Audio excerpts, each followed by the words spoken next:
Olá, tudo bem com você? Estamos aqui para mais um vídeo, seguindo aqui o nosso propósito no livro de Provérbios, Orando em Provérbios, é o nome da nossa série, está aí na playlist já alguns, e hoje nós vamos para o verso 27 do capítulo 3 de Provérbios, que vai nos instruir assim: não deixe de fazer o bem àqueles que dele precisam, estando nas suas mãos o poder de fazê-lo.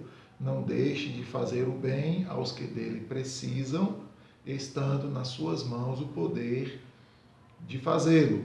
É um texto, né? E ele vem aqui numa série, a gente vai encontrar aí algumas recomendações de Salomão aqui na sequência, sempre iniciando com esse termo não é? Para você não deixar, para você não fazer alguma coisa. E aqui no verso 27 ele diz assim, que você não deve deixar de fazer o bem àqueles que dele precisam. Olha como o termo é bem específico. Não deixar de fazer o bem aos que dele precisam. E aí eu quero tratar aqui de 3 pontos bem específicos e práticos para depois a gente ver alguns exemplos bíblicos dessa ideia de Salomão. A primeira ideia que a gente precisa tratar aqui é de que nem tudo que as pessoas precisam é de dinheiro, é de ter que dar algum tipo de bem material ou algum favor vinculado à questão material. A ideia aqui é daquilo que a pessoa é dona da necessidade, não é? O termo hebraico aqui para precisar é a ideia do dono da necessidade. Seria mais ou menos assim, a ideia de que do que é que eu estou precisando? Eu sou dono dessa necessidade. Então, eu não devo deixar de fazer o bem, né, segundo a necessidade que o outro tem. Então, é atender a necessidade dele. Né? E isso é bem abrangente, porque nem sempre todo mundo precisa de dinheiro e de comida. As pessoas, às vezes, precisam simplesmente, unicamente, de uma amizade, de atenção, de um relacionamento social. Ele precisa muito mais, eu diria, do que aquilo que é material e que vai passar. Tá? E é importante a gente pensar nisso porque nós estamos num mundo muito habituado à ideia de que as pessoas precisam de coisas, tá? Que as pessoas precisam de comida, precisam de dinheiro e nem sempre elas precisam disso. E a gente vai encontrar na Bíblia que a questão de dar ao outro o que o outro precisa vai além disso, porque, por exemplo, a gente vai encontrar a Bíblia instruindo que a gente deve honrar pai e mãe, dar honra a pai e a mãe. Pai e mãe não precisa necessariamente de comida, de bebida, de dinheiro, mas eles precisam ser honrados, independente da circunstância, independente ali, né? E aí, claro, cada pessoa tem sua vida e sua estrutura familiar, mas a Bíblia vai ensinar a honrar pai e mãe, obedecer e respeitar a autoridade, ser submisso aí dentro do relacionamento conjugal, não é? Dos mais novos ouvir os mais velhos, das responsabilidades no sentido de que cada pessoa tem com a outra ali, independente de ter ou não função, ter ou não obrigação, ter ou não a carência, não é? Então a questão do relacionamento humano, do relacionamento pessoal, isso é uma carência que todo mundo tem e deve ser assistida também por todo mundo. Então isso é importante a gente pensar. A segunda coisa que é importante pensar aqui com base nesse texto de não deixar de fazer o bem àqueles que precisam, está na mão o poder de fazê-lo, é que necessariamente nem tudo a gente pode fazer pelo outro. Então não só existem limites, no sentido de que você não pode se doar ao outro a ponto de prejudicar a si mesmo, prejudicar o outro, nesse sentido, mas também existe um limite que você não pode dar tudo ao outro. Tem coisas que pessoas precisam, estão dentro da sua necessidade, que você talvez não faça isso, que os seus amigos talvez não façam isso, que aqueles próximos de você, seus familiares, não consigam dar essa assistência adequada e trazer uma solução ou definitivamente acabar com o seu problema e com a sua dificuldade. Tá? Então é importante você lembrar desse detalhe. Então, assim, às vezes desolador, às vezes frustrante, mas eu tenho que admitir de que eu tenho limites para ajudar as pessoas que certas coisas que vão me impedir, ou em determinados momentos que me impedirem certas coisas, eu não vou ter como atender e vou ter como assisti-las, não é? Mas, no entanto, eu posso, né, dentro então da minha condição, ao invés de me frustrar, eu posso direcionar essa pessoa no caminho ideal, para conversar com a pessoa certa, para buscar ajuda no lugar certo, ou para ter a ação ou a atitude correta que venha atender a sua necessidade. Então, assim, querendo ou não, as necessidades das pessoas não podem ser assistidas de maneira plena ou não podem ser assistidas por todas as pessoas. Então a gente tem que ter essa consciência. Terceira coisa que eu quero também dar aqui para um pontapé para a gente entender o ensino bíblico é que a gente precisa também observar se a pessoa de fato está precisando daquilo que ela pede. Não é? E pensar de que nem sempre a gente tem aqui que atender a necessidade de uma pessoa sem ter um critério, uma avaliação, sem ter de fato um conhecimento pleno das coisas. Não é? Primeiro porque tem pessoas que se aproveitam das outras, tem pessoas que pedem mesmo por pedir, por querer pedir, por insistir em pedir e não querem trabalhar, lutar, não é? E se desempenhar para ter alguma coisa ou para sanar suas dificuldades. É aquela que gosta da moleza. Então, se eu posso pedir e alguém me dá e está resolvido, para que eu vou fazer esforço e fazer força? Então, tem essas pessoas que são aí do rol dos aproveitadores e fazem isso, né? E vivem dessa maneira. Então, a gente também precisa desse discernimento, né? Pensar nesse terceiro ponto. Ela precisa mesmo disso, o exemplo, dar o pão a ela, dar o dinheiro do leite para os filhos dele que ele precisa, ou ele está precisando do emprego? Não é? E aí eu tenho como intermediar para resolver a solução, dar uma solução no problema dele do desemprego, ou eu simplesmente tiro aqui do bolso aí R$ 2 e digo que é o que eu tenho, tiro as moedas, que eu não gosto de carregar moeda e entrego para ele.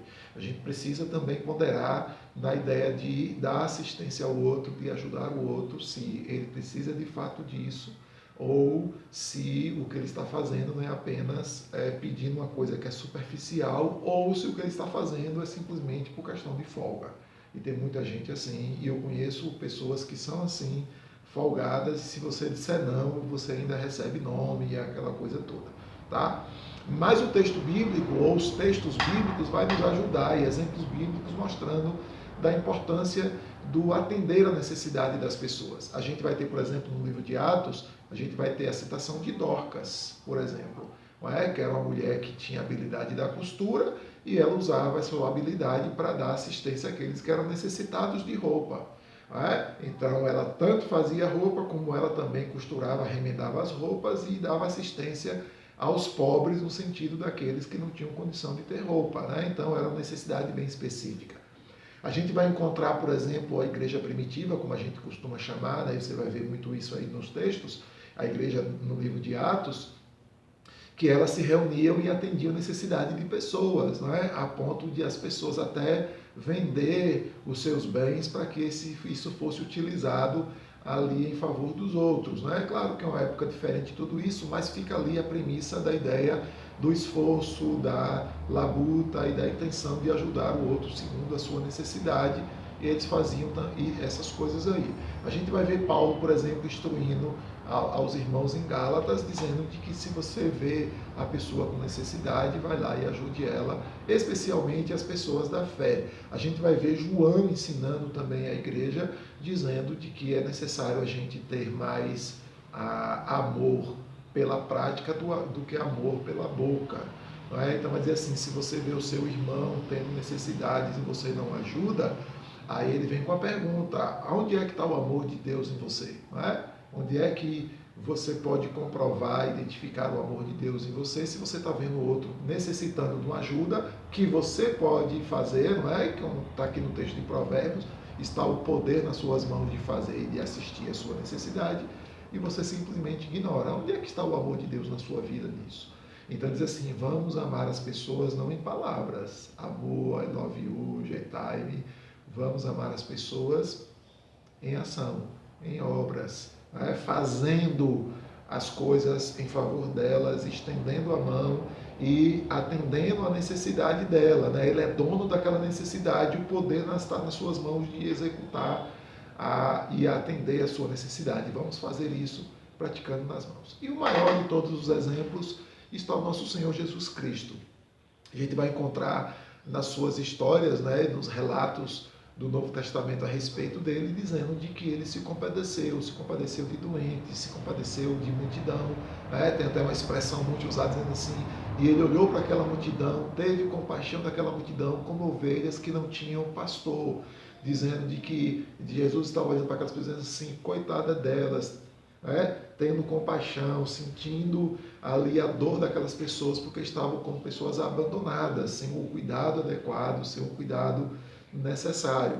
A gente vai encontrar Jesus fazendo isso. Mas muito mais do que apenas esse sentimento da ideia de pessoas abandonadas que tem ali, ele fez o que estava nas suas mãos. E a gente vai encontrar o relato dele no Getsemane, não é? E a gente vai ver de que ele chegou a sofrer e a padecer, chegou a suar sangue, tamanha a sua angústia em favor dos nossos pecados, em favor da nossa alma, porque estávamos todos condenados, aonde a prática e o regime da lei, do sacrifício de animais em favor dos nossos pecados, aquilo era repetição e aquilo não era algo garantido no sentido de que eu fazia hoje, se eu esquecesse de fazer daqui a um ano, acabaria. Não, a gente vai encontrar Jesus indo à cruz do Calvário para que de uma vez por todas, pudesse pagar o preço pelos nossos pecados. A gente vai ler no livro de Hebreus, por exemplo, dizendo de que Jesus padeceu.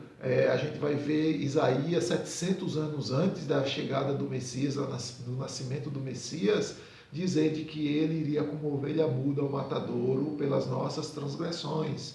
E ele chegou a dizer ao Pai que aquilo estava doendo e que se fosse possível que Deus o poupasse daquela dor, mas que se não fosse, ele estava lá para cumprir a vontade de Deus. Ele estava certo de que aquilo era doloroso, mas estava nas suas mãos o fazê-lo. Estava nas suas mãos, e foi nas suas mãos, os pregos foram nas suas mãos, para que ele pudesse morrer na cruz por nós, foram nos seus pés, as chicotadas que recebeu, a coroa de espinho que recebeu, foi tudo aquilo por amor a nós e porque os nossos esforços religiosos poderiam, dentro do padrão de Deus do Antigo Testamento, poderiam até resolver ali uma circunstância temporária, mas ele sabia que alguém deveria morrer definitivamente por amor à humanidade, e o seu amor foi tal que o seu filho foi à cruz de fato, e Jesus assumiu isso, e ele vai ensinar isso em João, dizer assim, olha, eu poderia requerer a minha vida, sair fora desse sacrifício, sair fora, né, de entregar a minha vida, mas eu estou entregando voluntariamente a minha vida por amor dos eleitos de Deus, dos chamados de Deus. Então Jesus Cristo é o maior exemplo de alguém que estava nas suas mãos o poder de fazê-lo e fez com alto preço, deu a sua própria vida, entrou em restrições e sofreu as dores mais terríveis do mundo para poder morrer por nós e pelos nossos pecados. Recebeu culpa que não tinha, mas ele foi à cruz para fazer por nós aquilo que nós não podemos fazer e nunca poderíamos de fato fazer. Vamos orar? Pai bondoso, Deus querido, obrigado porque o Senhor nos chama a atenção nesse dia para que há necessidades e há pessoas que têm condição de assistir necessidades uns dos outros. Mas é necessário a gente saber discernir o que podemos fazer, discernir até onde podemos fazer e discernir para que pessoas não explorem, não abusem de fato da nossa bondade, da nossa disposição de ajudá-los. Nos ajude a ter essas consciências. Mas também nos ajude, Deus, a crer que Jesus Cristo fez no Calvário e pagou o preço mais caro do mundo, que foi dar a sua própria vida em favor da vida de muitos. Eu te agradeço porque o Senhor fez isso, mas quero pedir em favor daqueles que me ouvem, daqueles que são carentes deste amor, que ainda não receberam o entendimento, o conhecimento do nosso Senhor e Salvador Jesus Cristo para salvá-los, que ainda estão envolvidos e presos e que são carentes de salvação, carentes de libertação dos seus pecados, dos seus delitos. Por favor, Deus, alcance essas pessoas e que elas percebam de que o Senhor Jesus Cristo fez tudo que foi necessário para que elas pudessem ter remissão de seus pecados. Pai, nos oriente, nos guarde e nos permita glorificar o teu nome, servindo uns aos outros e crendo no Senhor Jesus Cristo. É a oração que eu te faço e te peço em nome do próprio Senhor Jesus Cristo, no nome de quem o Senhor tem nos dado livre acesso a ti para clamar e pedir. Em nome dele é a minha oração. Amém. Obrigado por você estar comigo, por mais esse vídeo que você me acompanha. Vai lá, curte, comenta, compartilha, convida mais pessoas para se inscreverem no canal e eu estou aqui à disposição para te ajudar no ensino da Escritura Sagrada. Então você vai me seguindo que eu vou te ensinando pelo caminho e eu te aguardo no próximo vídeo, querendo Deus.